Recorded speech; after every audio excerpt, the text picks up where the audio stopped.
Hello, and welcome to Camp, Scary and Squee, a podcast that tests my theory that every horror movie exists on a scale of divine camp to pure terror. Each week I'm joined by a guest who brings a horror movie for discussion, dissection and classification on the Camp, Scary scale. When asked what he's looking for in a horror movie, my guest today wants a believable plot, a strong female lead and a chilling film score. Welcome, Fraser. Hello, how are you? I'm great, and thank you so much for joining me. What is haunting you this week? I knew you were going to ask that. That's the one thing I probably haven't prepared. What is haunting me this week? We could probably talk about COVID. Oh, yeah? Is that? Yeah. Well, you're in Scotland, so you've just gone from a bit of freedom to a bit less freedom. Yeah, I think we got our hopes up, and they were quickly whipped away. So yeah, I think we're kind of anticipating further restrictions, probably going back to, I think, the R numbers through the roof again. Infection rates are up, and all the things that they've tried to reopen, they're now closing: schools, businesses, work from home as best you can, that type of stuff. So yeah, it's been challenging to say the least. Yeah, well, so we're sort of at the end. I'm in Melbourne, so we've just come out of quite a strict lockdown. We had a curfew, and for most of the past 4 or 5 weeks, it's been like an hour a day that we were allowed outside.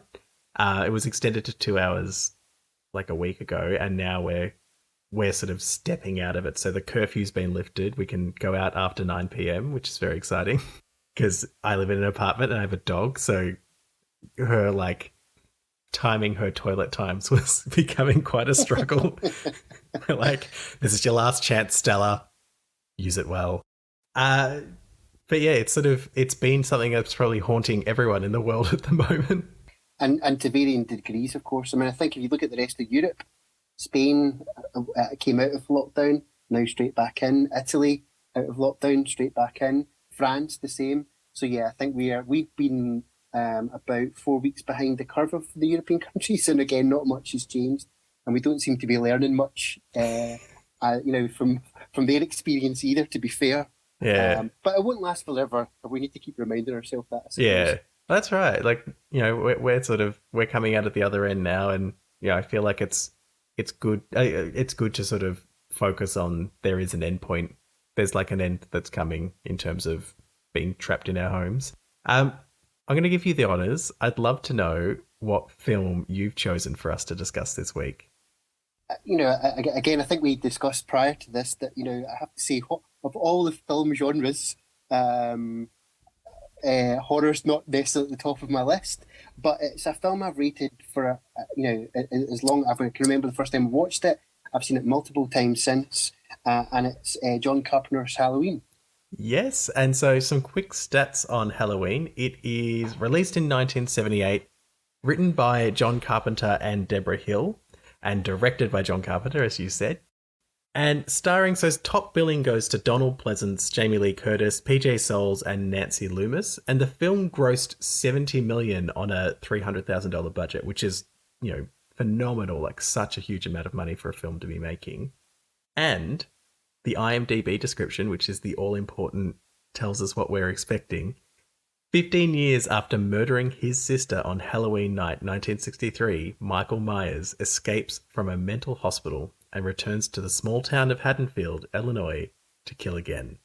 And a spoiler warning, we're about to talk about this film, so you're probably going to find out some of the stuff, the reveals, the spoilers that you might not want to know if you haven't seen it before. So if you're listening to this and you haven't seen Halloween, pause the recording, go away, find Halloween on whatever provider you have and watch it because it's well worth it. Now, for those of you playing at home, Fraser and I met many years ago, like nearly 10 years ago. Maybe 10 years, yeah. When I lived in Scotland.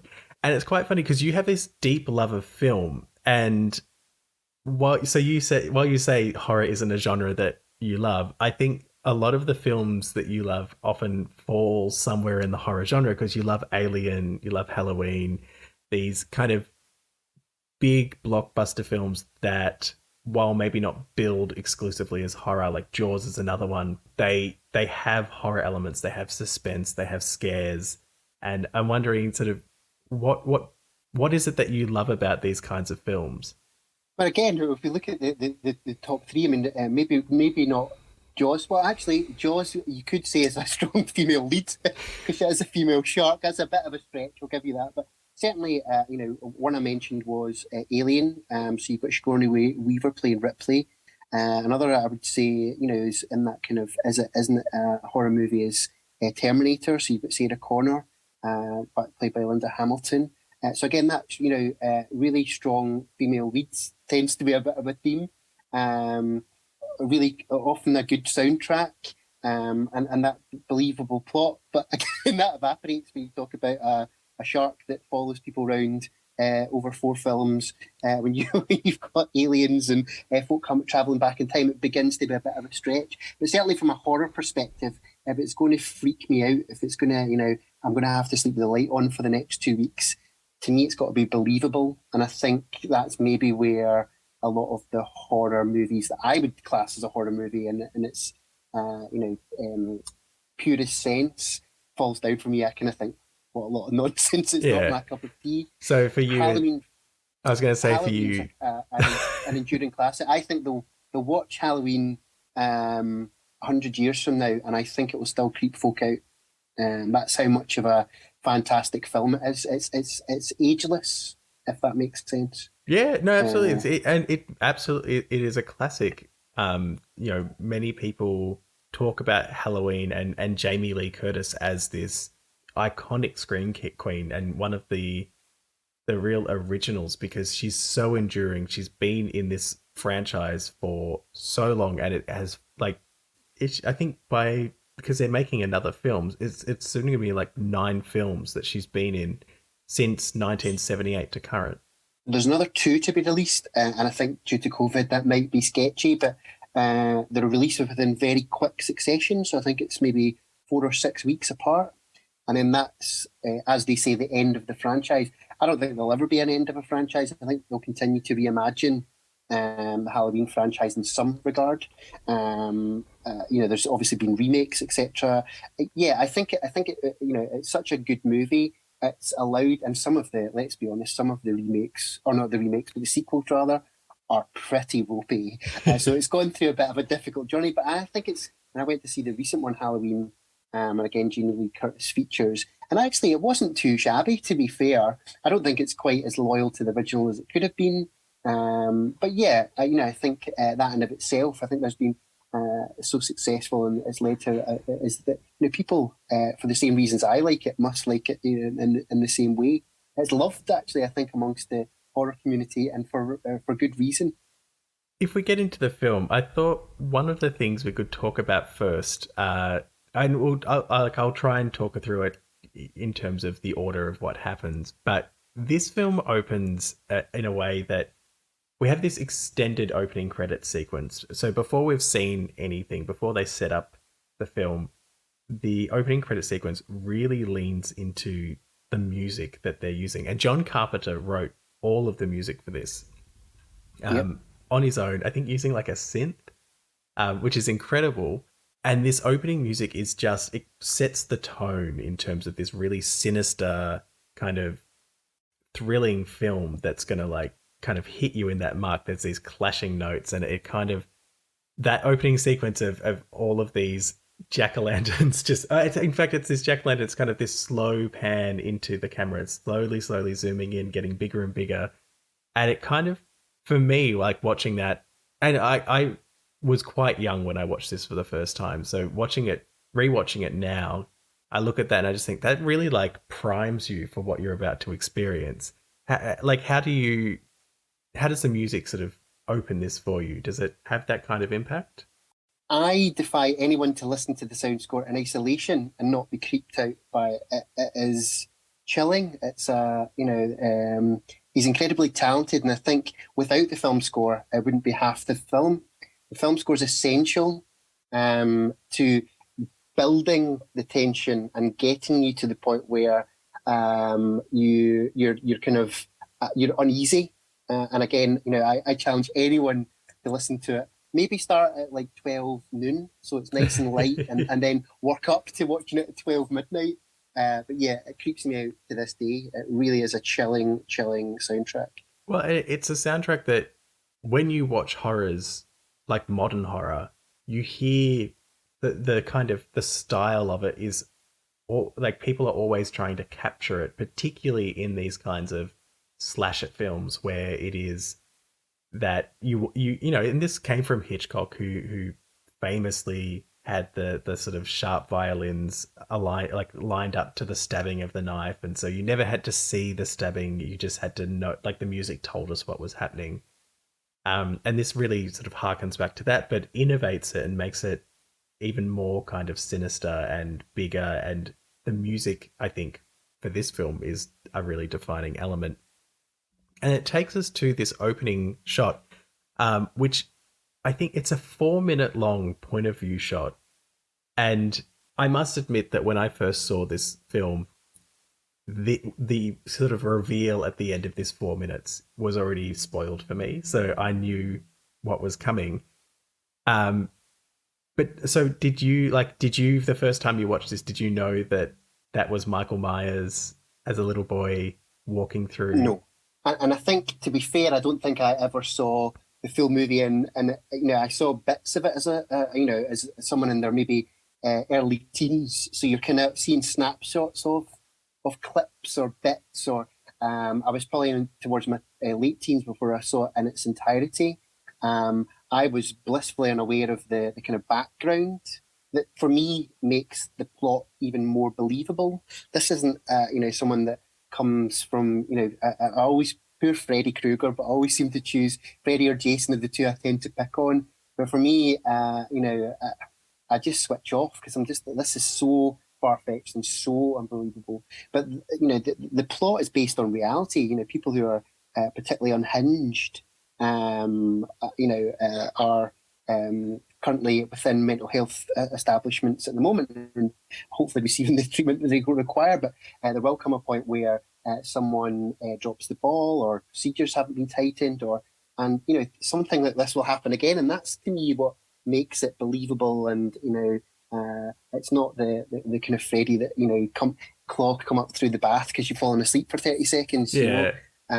This is something that could happen in your neighbourhood tonight, and that's the bit that's extra creepy. And I suppose we've got to remember it was 1978, and certainly within the UK, you would have had 3 TV channels. Those TV channels would have switched off at 11:30, 12 o'clock at night. So we didn't have the same access to movies in the way we do now. I would imagine VHS and Betamax, if they were around, were very early on in the revolution. So movies weren't really about at the time. And I think to see a 6-year-old, and again, that's the reveal you're talking about, is where Michael Myers is unmasked, and the view changes to that of Michael, to that of his parents, and you see this 6-year-old almost standing in a daze with the knife. I think that would have. I think it's still quite shocking now if you were to see it for the first time. But I think to have seen it in 1978 would have been particularly, dare I say, provocative. I think people would have been really quite challenged by that, and that would have really messed with their mind, because I just don't think anything was out there of that style, substance. So I think it pushed the boundaries to some degree in terms of what had been shown in the big screen to that stage. Definitely. And quite groundbreaking is the term I'd use. Yeah, and it's quite interesting that particularly for this scene, so we sort of, it's all point of view, it's a single shot, and we sort of see Michael's sister Judith and a boy getting sort of a bit hot and heavy, and then they go upstairs for what is a very brief encounter, because like he walks around, gets a knife, and the guy's already coming downstairs. So it's like, righto, that was short. But I watched that with my partner, and we both commented on that, to be fair. But that was a very quick encounter. It was just like, he's already... But they had to get Judith alone. So I guess that was the reasoning. But it really, like, I wonder how it got past censors. I know 1978, there was a lot more scary horror. They were really breaking a lot of barriers. The sort of the restrictions of old Hollywood were falling away in a lot of ways. There were still lots of hangovers of them, but you could do a lot more than you used to be able to do. but they're still very careful in terms of how they show like stabbing, and particularly for this scene you kind of see the knife moving but you never quite see, like you never see the child doing it. You sort of, it's always from this point of view, and also you never quite see any kind of knife going into flesh kind of stabbing. And I wonder if that's how they got away with it, because it feels like something they should have, they shouldn't have gotten away with at that time, like with the sensibilities, and even with the kind of horror advances that were being made in the 70s and the 80s, it was really like pushing the limits of it. I think certainly. I mean, you've touched upon it, but I mean, let's be honest. The murder scenes are not, they're not gory in the slightest. It's all very suggestive. It's very. And there's a lot of in the soundtrack, and it's all there, but you don't actually see much. And certainly from the the initial sort of 4 minute when Michael is killing his sister and putting a number of sustained blows with a knife, you see nothing. It's a very, she puts up very little defence as well. I have to say, it's almost like, oh, it's to a 6-year-old ready for her death. She's prepared for it. So again, you're absolutely right. There's that element of it's what you don't see, and I think that's a theme throughout the film, which allows your mind to make up its own mind, if that makes sense. And often that's worked for directors across a range of movies over the years. We've mentioned Jaws. Spielberg had planned to put the shark in a lot more because it looked so wooden and plastic and cardboardy. A lot of the footage that he planned to put in was on the cutting floor, and invariably that's what makes Jaws, certainly in my mind, a fantastic film. It's under the water, it's all suggestive, and that's what builds the tension, and I think that's what works for John Carpenter and Halloween as well.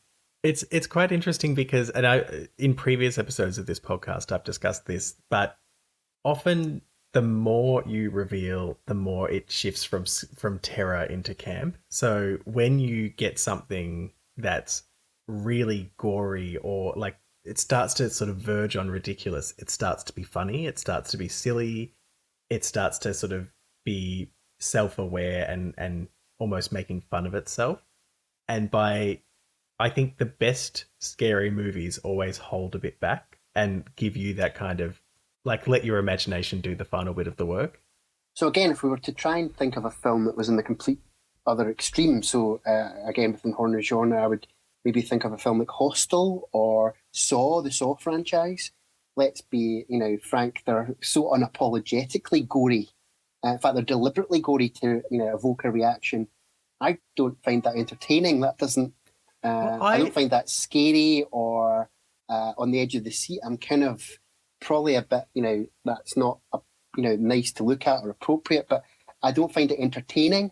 Yeah, it's funny, like something like Saw or Hostel, I don't sit there like waiting for the jump.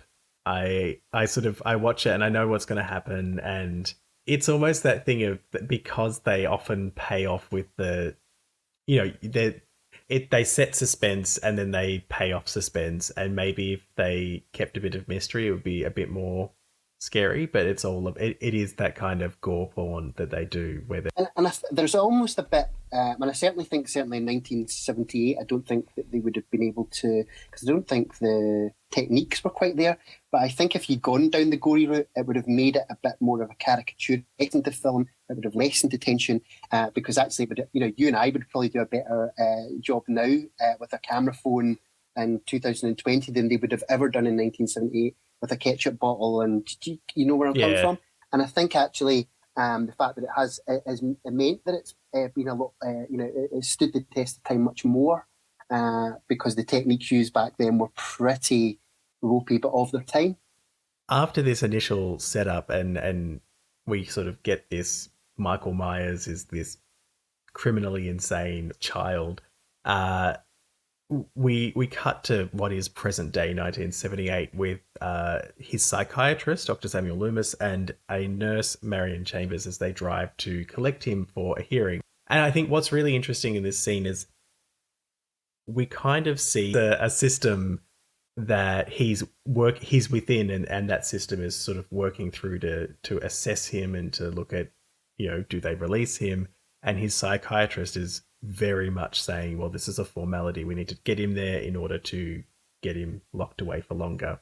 And the nurse almost challenges him, or like, subtly criticizes him for his kind of lack of care to rehabilitate Michael. But he very much says, I did care for 7 years, and then another 8 years on top of that, I found that I couldn't help him. And we get this sort of is to get us to the inciting incident of this film, which is that we get to the sanatorium and all of the patients are out, and they're very concerned. He goes to get in the gate, and Michael Myers gets on the roof and attacks Marion, the nurse. Doesn't kill her, like breaks through the glass and is attacking her, but really his purpose is to get in the car. And he speeds off, and suddenly that kind of sense of, well, something's happening, this film is about to get moving. Where is he going? What is he doing? That's all kind of kicked off for us. And we very quickly after that meet Laurie, who is Jamie Lee Curtis, who is our protagonist, our leading lady, our scream queen for this film. What about that introduction of Laurie do you think kind of sets her up as this kind of character that we want to follow, we want to support, that the type of character that gets to survive?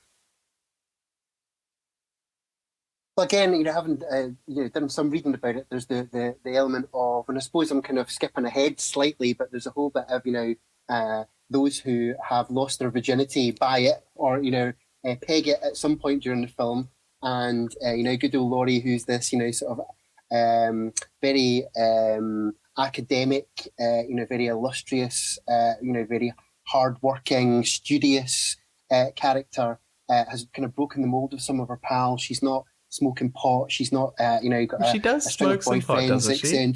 What's that? Sorry. She does smoke pot in the car. Doesn't she has a quick spliff in the car, doesn't she? But again, it's there's a suggestion that she's different to her peers. I feel even the way she dresses to some degree is, and I suppose maybe if this was males might not be talking about how they dress, but she's quite frumpily dressed, I would suggest.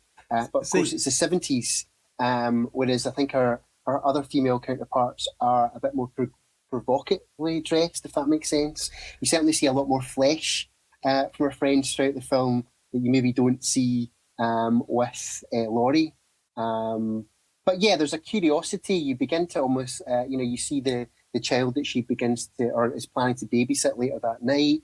And again, as Michael begins to, or he arrives at Haddonfield, begins to stalk Laurie. So he's shown an interest because, again, I think the loose element is her parents are selling the house, his old house that's not been lived in since 1963, etc. And she, I think, posts a key through the front door.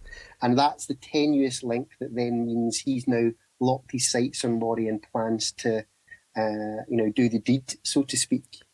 See, this is quite interesting, and I won't go too much into it because in a previous episode we covered Scream, and we talk about the rules of horror, and we talk about sort of where they come from. And there is this sense that under the Hays Code, which was a moral code that was governing Hollywood for a long time, as that code came out, as it sort of phased out, one of the ways that directors would get particular types of characters over the line is that they would be punished for their sins, or they would be, put forward as depraved. You look at Norman Bates in Psycho, and the cross-dressing is sort of then punished as, well, he's mentally ill, because they want to discourage that in society. The same can be said for the promiscuous woman always dying in a horror film, and often dying first is this kind of, a way to say, well, we're putting this character in there, but we're showing the consequences of living a sinful, and I use like inverted commas for that, a sinful life. And I feel like this movie really kind of leans into those tropes. And potentially because it is 1978 and they're still kind of finding their way out of it, or it could be that this is something that really kind of resonates with the psyche of the killer. Like Michael Myers decided to kill his sister after she had sex, and we see that we see Annie later, who dies. You know, her death is she's off on her way to meet her boyfriend. We also see it with, I'm forgetting her name, Linda, who has sex and then dies, as does her boyfriend. And these kind of rules that kind of follow horror are quite sort of embedded, and I feel like this film in particular is one that served to embed that further. Um, as we kind of move forward through this, we get a few kind of foreshadowing moments. I think the big one is there's the break-in at the hardware store and they stole a Halloween mask and a kitchen knife, which... And I get, it wasn't towards the very tail end of the movie that, again, Laurie unmasks Michael Myers for a fleeting second. And I then questioned why, in fact, he was wearing a mask at all. And it's been bugging me for a couple of days since watching the film. I was kind of, why did he need to wear a mask in the movie? Of course, it adds tension. There's no emotion. He becomes almost robotic. So I suppose a bit like the Terminator, he shows no emotion. He's this kind of the person that shows ultimate strength and blah blah blah. But I guess for me, I've kind of come to terms with it as he was trying to relive the dressing up, and because again, Michael, when he committed the first murder in 1963, was wearing a clown mask. So maybe in some way he's trying to relive the previous murder, and hence why he's put the mask on. I guess I'm giving John Carpenter an out and allowing him that one. But that was one question I had asked myself while watching it was, well, why is he wearing a mask at all? Well, yeah, I wonder even if it's his kind of his battle garb, like he's trying to, he, this is a terrible comparison, but Beyonce is Sasha Fierce on stage. Michael Myers needs his mask in order to perform. It's something that is very much in the human condition that we wear different masks. When you go to work, you act different to how you act at home. When you're with your friends, you're different to how you are with your parents. And we have these masks in life, and maybe this is his kind of mask for what he does, which is murdering particularly young women who are babysitters. So one thing I'm desperate to try and get in during this podcast is the element of trivia around his mask. I'm not sure if you were planning to cover it or you're even aware, but... I think I know where this is going. So my understanding, and I have to say this is probably leaning more towards my interest, I'm a real science fiction fan, a real Trekkie, love Star Trek, love Star Wars. My understanding is that the mask is actually a William Shatner Halloween mask, which they've effectively taken all the colourings off and painted white. They have, and they've stretched it out a bit 20 years after I'd watched it, and again, it adds another kind of element of campness to it. Now that you watch that, it almost takes away the villainesque, murderesque kind of element to it. Now that you know that it's a William Shatner mask, to me, that's an element of campness in itself. Do you know? Well, it is, and it's I think quite fun that this is this film that made all this money, is this huge cultural hit. And the thing that's most recognizable about it was like $2 and like a makeup artist spray painted it and stretched it out a bit, or a props artist, I should say. And we spend now, particularly now, we spend so much money making movies, and sort of these overwrought effects that don't always land and age very quickly, because if you're going to use any kind of CGI, anything digital, you are basically putting this movie is this old, and you will immediately 2 years down the track be able to go, "Ooh, that doesn't look good." And there's so much power in just leaning into, here's like something physical we bought for $2. We like did a bit of DIY on it and created possibly the most iconic horror mask in history. Absolutely. And again, often I think big budget doesn't necessarily equal good film, and I'm sure we've seen lots of examples of that. But I think we certainly went through the late 90s, early 2000s where CGI was a really prominent element of filmmaking. It was actors talking to tennis balls and the end of sticks, etc. And to me, that lessened the movie. It made it less believable, certainly from my perspective, because the eye doesn't lie. What you see on the screen, if it doesn't cast a shadow or it's if it's CGI, it's CGI. It often doesn't age as well, and I don't think actors react with it in the same way. So often, you don't need a huge budget to make a fantastic film, and no better example of that than Halloween. I think having made so much money for what is a very low budget independent movie, and again, reading all these different sequels, it tells a story in of itself. It's also so I teach film studies. I also teach media production at a university, and it's one of the things I really push with students who sort of will come to like, oh, I want to make a short film, but I don't have enough money, and I often will push them in the direction of horror and say, well, you don't need a lot of money to be scary. Look at the greats. Look at Hitchcock and how often he never quite told you what was going on. How much he hid. How much was suggestion. He himself has this great kind of lecture that he does about the idea of if you place a bomb, then you have just created tension and fear in everyone. If everyone sees you place a bomb, they are all waiting for it to go off. You don't have to set the bomb off in order to scare them. You've already scared them. You're building that tension. You can break it in a different way. So there is this great thing you can do without any money with horror, that you can just create and build tension, and you can just use formal techniques like cinematography and music and build something that is properly scary. You don't need special effects. You don't need corn syrup. You don't need to spend money on creating monsters, because we all create monsters in our head. No, absolutely. We should keep moving throughout the day in this day. And I should be noted, this film takes place basically in a day. If you discount the initial scene with Dr. Loomis and the nurse, this is a day. One day and 1 night. Hours, yeah. And we are getting to know Annie, but we're also getting to see Myers stalking her. And it's probably a good point to talk about, in later films, there's a revelation that Annie... Sorry, not Annie. What am I saying? Laurie is adopted. Laurie.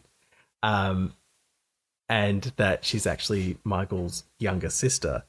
I don't know if... Do you subscribe to this? Absolutely. Yeah. Again, that's where it becomes... The kind of believable element then begins to evaporate. It's almost like they felt they had to have this tenuous link to... surely the link would have been that she was... Are you with me? She would have been there anyway, and that would have been a link in of itself. There's almost this insistence that there has to be a written down. It has to be somewhere in the script. Someone has to say what the link is. But, people can't reach that conclusion themselves. Again, Michael Myers, you mentioned, steals the car from the sanatorium the night before. And again, you see Dr. Loomis in the early morning at the sanatorium interact with someone and mention that he must have been taught to drive, or because it's almost like they've went, okay, there's a loophole here, let's cover that off. So they've scripted in, someone in the sanatorium's taught him to drive, and there's a kind of lot of that, and the sequels, it kind of there's a compulsion to have to fill a loophole when actually. Audiences will fill that themselves. People who really begin to buy into a genre, actually, the more loopholes you have, sometimes that's why people are addicted to it, because they begin to fill the gaps themselves. Well, and it creates discussion and debate, and it's what creates kind of your subculture of people who want to understand that film. And debate is great. Like, they should really encourage it. I'm with you. Like, they could have left that open. They could have left a lot of things open. They could have revealed that Lindsay was adopted. I'm not getting anyone's names right today. They could have revealed that Laurie was adopted, and not revealed that it was Michael. We could have said, oh, she must be Michael's little sister, and the parents must have died. Or they could have left that open in later films and let us kind of have those discussions and draw those conclusions. What we get to next, though, is that everyone's babysitting. Annie's looking after Lindsay, who that child actor has so much sass. I really enjoyed her. She just did not. Had zero fucks to give about Annie. She was just like, I just want to watch That's very TV. Laurie is looking after Tommy, and we very quickly, Michael starts to obsess over and to follow Annie, and he's kind of watching her through the window. I wonder if this is because she's the one that yelled at him when he sped past, and she said "speed kills," and then he stopped, and he went like that. Brought his focus onto her as someone connected to Laurie, but also someone that had kind of given him a reason to like, I'm going to focus on you. You're the next to die. She goes through a very strange process. So she's on the phone. I love this idea that all these people are babysitting and they just ring each other and chat to pass the time while they're looking after these kids. But she spills something on herself and immediately just strips off and puts on what I assume is the father of that house's business shirt. Definitely asked that myself. That was a bit random. And again, it didn't appear that she spilled anything particularly drastic on her, No. It wasn't a vat of soup or do you know what I mean? It was a bit of tea by the looks of it. And to strip off to her tiny whiteies, I thought was a bit extreme. She's out in the laundry and it gives Michael another opportunity to kind of taunt her a bit. Like he's sort of, the door's closing, he ends up locking the door and she gets trapped in there. And she's calling out to little Lindsay for help, but Lindsay can't hear her. And it's only when the phone rings and Annie's boyfriend Paul is asking for her, and Lindsay goes out and finds her sort of stuck in the window. She's kind of, her foot's trapped in something, and Lindsay has to get her out, and she runs back so she can tell Paul that she got stuck in the window, which I really loved because it's like, this little girl who's clearly just doesn't like her babysitter is a bit over it and is just like, I just want to watch movies. And this lady is just ruining my night. And she runs back to the phone and she goes, she got stuck in the window before she hands over the phone, which I just loved. But it gets us to this point where we can, it sounds terrible to say, we can finally see a death in the film.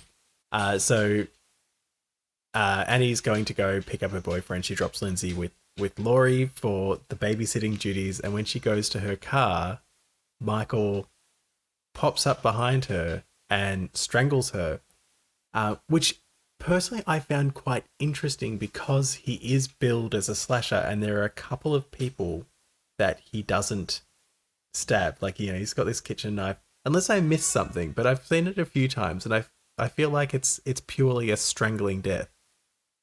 Yeah, I think that came later, and I think again going back to the very original 4 minutes, the slasher-esque bit is probably the bit that folk have seen. They might not have seen the full film, but they've seen the first 4 minutes, and that's this sort of blade. And a lot of the subsequent posters and references for the sequels often had a knife. In fact, the kind of beveled edge of the knife was the beveled edge of you call it a jack-o'-lantern, I would call it a pumpkin, but what was the kind of second half to the pumpkin was a beveled edge of a knife. So there's a lot of suggestive imagery on the kind of film posters and things.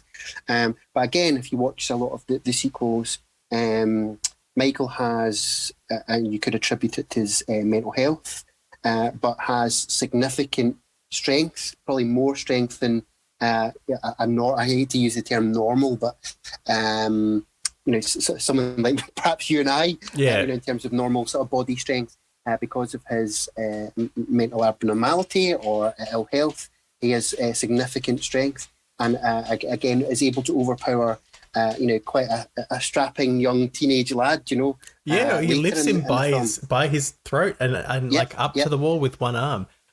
One thing, sorry, you've just made me think of something when you said you call it a jack-o'-lantern, we call it a pumpkin. We don't celebrate Halloween in Australia. Well, interestingly, it's if you rewind in Scotland to about 30 years ago, it was something we used to call it guising. In fact, a lot of people still do. And Halloween was taken to America by the Scots. It's a Scottish celebration that Scotland celebrated. But again, in the late 90s, Asda, which is a supermarket in the UK, was bought over by Walmart. Ah, right. Walmart started this October supermarket war, where they were all selling kids' outfits and all your sweet treats that you hand out for trick or treat. And almost overnight, I would say within about 5 years, Halloween went from 0 to 60 in Scotland and certainly the UK, and it's now a very big cultural celebration. But it was always in Scotland. Kids would go out guising, and we would call it guising. You would chap someone's door. You wouldn't say trick or treat, but you would be asked in with your costume, and you'd be asked to do a turn, is what they call it in Scotland. And you would say a joke, or you might sing a song, or you would do a turn, and you would be rewarded for your turn by maybe an apple or a tangerine or a satsuma, some monkey nuts, and then you'd be given a kick up the backside and shown the door. And that's where this kind of celebrations come from. So yeah, the Americans stole it from us in Scotland. Well, so what's interesting is, so my only reference to Halloween was from American kind of television and film until I lived in Scotland, and then I sort of saw that it was celebrated somewhere else. But in recent years, like I'd say the last 10 years, there has been this kind of creeping celebration of Halloween in Australia. Not that we ever celebrate it, but we have had a few instances where people have shown up at our front door and we're like, what are you doing? We don't have any. They've not quite got the trick or treat bit yet. It'll come. And I'll tell you why it'll come, because it's got a big price tag. I mean, in terms of the economy, if you're a supermarket and you can, because again, I would imagine for most cultures, October's a bit of a dead month. Maybe dead month's not the best word to use for Halloween, but it's a bit of a low month in terms of getting folk through the door and selling stuff. So you can, sell a lot of crap that you don't need in the hope that someone might then shovel it down kids' necks as they come round the door and do their turn. So Annie dies in this car, and young Tommy is looking out the window. He looks out the window a lot because I feel like he's seen Michael a few times. He's worried, and he sees Michael carrying Annie back into the house. And there is this thing in horror films, like children often see things that others don't. It's almost like they're more observant, they're like less cynical about the world, and they're kind of wanting to look around. But of course, Laurie kind of calms him down, very quickly sort of gets back into a let's eat some popcorn and watch a movie kind of mindset. And then Linda and Bob come back. I was intrigued by, is it Linda's house that Annie's babysitting at? Like, why did Linda show up at this house? Or is that just something that people did? I feel like that'd be like a great breach of trust to invite your friends over to a house that you're babysitting at. Yeah, again, that's a definite loophole that's not scripted for. It's not like, oh yeah, maybe one of you, he's been taught to drive. It's not along those lines. I did question that. Well, because also they then a list, they then go have sex in this house, which is like, God, I hope you live there. And of course, if you were the parents returning at 11 o'clock to, sort of 16, you would not be best pleased knowing that, a power of shagging had gone on. I think that's a definite, and it probably goes back to what you were talking about earlier on about this kind of moral code, this kind of Halloween moral code in some way. I think that kind of very much falls into that trap. Well, Michael is not happy about that, and we very quickly have Bob is. Personally, I think this is the best death of the film. Just I like that it's it goes to what Myers is about. It uses his weapon of choice, the kitchen knife, but it also that strength that he demonstrates, where he lifts Bob up by his throat and then stabs him, and then the cleverness of what he does next, where he puts on the Halloween costume and Bob's it's Bob's glasses, I think. Yep. Yeah, and then he goes back to the room to kill Lindsay, but kill Linda. The names are too similar in this film because there's Lindsay, Linda, Laurie. Every time I was like writing, I'm like, hold on, which name is that? And we get this great kind of interaction between them where she doesn't know it's Michael, she thinks it's Bob, and she's kind of flirting with her killer and then turns her back on him to go call Laurie and say, talk to her, and he takes the She's phone strangled call with the cord. Yeah, and wraps it around her neck, and it gives Laurie this kind of something's wrong, I need to go over there. And I think this is where it gets scary. So for me, this is not a scary film from a I don't get scared in it because there's kind of tension and it's sinister, but we're sort of always seeing things from Michael's point of view. We see a lot of what he sees. So I'm not sitting there waiting for the thing to jump out at me. I kind of know what's coming. But this is the one scene where you get that. I think for me, when he wears the bed sheet and he's now a ghost with the glasses on, and that adds a different dimension to the film because the audience are aware that Myers is under the bed sheet, dressed as this ghost. But of course, the intended victim, Linda, is it Linda? Have I got that right? Yes, you do. It's Linda. Yeah, it's far too similar. But again, Linda, buys it. But we know, again, I think the film's quite prescriptive. There's an inevitability about it. We know that it's got, but because that adds to the tension. You really, I can imagine audiences. I've never seen it in the cinema. It would be great to go and see it in the cinema, but I'm sure when folks saw this for the first time, be shouting at the screen, or I've sat in on many a couch and watched it, and friends have shouted at the screen, "Now get out, run!" All these kind of things that you're desperate to shout to poor Linda, who we know is going to peg it very shortly. And that, for me, is the tension builder. That's the bit that really adds the. I might not sleep tonight, and if I do, it's with the light on. Well, yeah, and it's that thing we as we were talking about earlier with Hitchcock, we tell the audience more than we tell the characters and let the audience feel the tension, which is always it's such a great way to give to make them uncomfortable and give them something to kind of squirm about. Laurie, I'm going to get their names wrong for this whole thing. Laurie goes across and she finds Annie very artfully splayed on the bed. And with the headstone? Yes, with the headstone, with Judith's headstone. Yeah. Oh, I almost forgot. That is, again, I'd love to know the motivation behind that headstone for Annie. Is it, what's he trying to say?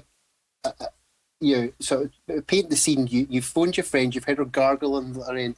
You're curious enough that you're going to go over. You can't get in the front door, so you go round to the back door. The back door's ajar. You stick your head in the door and you call your friend's name. You can't hear her. Personally, I wouldn't be going any further. And I guess this buys into the audience of shouting, "What are you doing? Why are you going? Don't go upstairs!" And don't go up here and don't do this. And that builds the tension. That helps. We know what's coming. We know what's going on in the house. Well, and this is the first Laurie time is still naive enough to want to go and find further, Yeah, and this is the first time that I'm waiting for a jump scare in this, and it delivers. We get absolutely delivers. Yeah, we get this. Not only does she find Annie, then finds other body. She finds Linda and Bob's bodies sort of in closets and cupboards. And hold on, does Bob fall down? Bob has. I think his legs in some way are above. Yes, yeah, he falls down. Closet, and he kind of swings down through almost like the lower half of his torso, or the upper half of his torso is upside down and swings into sight. Yes, that's the first jump scare. But then she opens a cupboard or something, doesn't she? And of course, her friend Linda has been stowed away. Or not? I think it was Linda, or maybe it was one in the car. It was definitely Linda. It was Linda, and he was on the bed. She's stowed away in a cupboard. And then that's the bit you see Michael, she's turned her back. Why on earth she's still standing there, we still don't know. I would have been long gone. You would have not seen me for dust. But you see Michael very slowly pan into shot, very subtly. You see the mask. You obviously don't see his dungarees, etc., because they're quite dark, but you see that mask, that iconic mask. And for me, that's the icing on the cake. You've had the jump scare, as you call it, but then the audience is aware that he's behind her and he's going to strike any minute. And of course, he strikes with what is quite a pathetic glancing blow with the blade, and she manages to make off. She makes off, but she falls down the stairs, and we get this great kind of scene where she's running and he's chasing her, and she's can't get out at the back door. He's kind of wedged it shut with the rake. He ends up breaking through one of the doors. She breaks the glass so that she can get out. And it is that kind of slow creeping horror that he is. He never runs. He kind of... No, it's very deliberate and self-assured and mechanical. Robotics, a term I've used already. Yeah. Emotionless. Because again, he's playing this mentally deranged individual who, wouldn't maybe display or feel the same emotions you and I do. That really is drawn out at that stage where he's not running to catch her or quieten her. Or he's quite happy for her to scream and cry for help, and as she's running through the street. And interestingly, nobody comes to her assistance. No, it's quite a bustling street. Nobody seems to come to her assistance. We haven't talked about it. Dr. Loomis is in town, like looking for Michael, and doesn't hear all this screaming in this small, quiet town. But she's at the door. She can't get in, and she calls to Tommy, who is very annoyed for a child, who slowly comes down and lets her in. She comes in. Tommy and Lindsay, she gets them to hide, and she ends up hiding. He comes into the house and she stabs him with the knitting needle, which I thought was funny because she was knitting earlier, wasn't she? Was she? Or was it just a needle in the house? I didn't spot that. I didn't spot the knitting needle. I feel like it would be very... I feel like it would be very, aligned to her character to be, knitting away. Maybe I've just imagined it. Or something. Yeah, that's it. But she gets him, and then she runs upstairs and hides in one of the closets and sort of waits for him. And he breaks through, sort of blindly grabbing, turns on the light, which I always love in horror films when it's we need someone to turn on a light so that we can see what happens. So they just create a reason for a light to come on. And she's again for me the closet is the most flimsy. It's one of those kind of slats kind of thing which you could immediately put a foot through or an arm through and destroy, and particularly given his size and strength, he should have annihilated it. But he takes a good sort of 2 minutes to get through what is an incredibly flimsy closet. He really does, doesn't he? But he gets there. He does. Then, of course, she arms herself with a coat hanger. One of the kind of wire coat hangers you would get in a laundrette or a kind of dry cleaning place, and proceeds to stab him, doesn't she, in the face? She does, and then makes her break for it. She does, and she. Then I think. Oh, sorry. That's the bit where she unmasks him. That's this. No, that comes a bit later. Oh, does it? Okay. Yeah. So no, she gets Lindsay and Tommy and says, "It's me. Run out and get help." And they run out of the street, and Dr. Loomis sees them. And then the camera's looking at her, and Michael Myers is lying down in the background, and you see him sit up. Yeah. That is one of the scariest moments for me, and it's that kind of evil can't die kind of trope in horror films where he just, no matter what you do, he just keeps coming. Yeah. And so they're struggling, and that's where she unmasks him, and it's possibly the thing that kind of saves her is he's sort of going back to that idea of the mask being really important to him kind of performing this task. He immediately wants to get it back on. He doesn't want to be revealed. And that gives Dr. Loomis a moment to shoot him, and then shoot him another 6 times. And so I'd read, again, IMDb as your friend, I'd read that he is shot 7 times. Oh. And of course, he was only carrying a gun that would have 6 bullets. But I went back and watched it, and it is only 6 times. He only fires 6 shots. So he fires 1 shot, Michael Myers staggers back, and then another 5 shots ring out. So it was only ever 6 shots. So whatever IMDb, I think it's been a person on the kind of community forum type thing, but it's not factual. That's some fake news. Yes, people. you have to check the credibility of your sources. Well, he falls out the window. We see him as an audience lying there, but by the time Dr. Loomis looks over the window ledge, he is gone. And we have what I think is a really great closer and something that sets this up, because we know that it's going to be a sequel and a sequel again and a sequel again, is that we finish on this kind of point of view shot again, the way that we started, with the heavy breathing, looking at the house, and then it cuts and it's the end of the film. And I think it's such a great way that really starts and ends in exactly the same way, and sets us up as an audience to be like, what will he do next? Well, we should start wrapping up. So before we do, I'd love to know, was there a campest line or moment of this film for you? There's a lot of references to the boogeyman in the film, and of course there's very bit towards it, and we haven't mentioned it once yet, but Tommy mentions it umpteen times.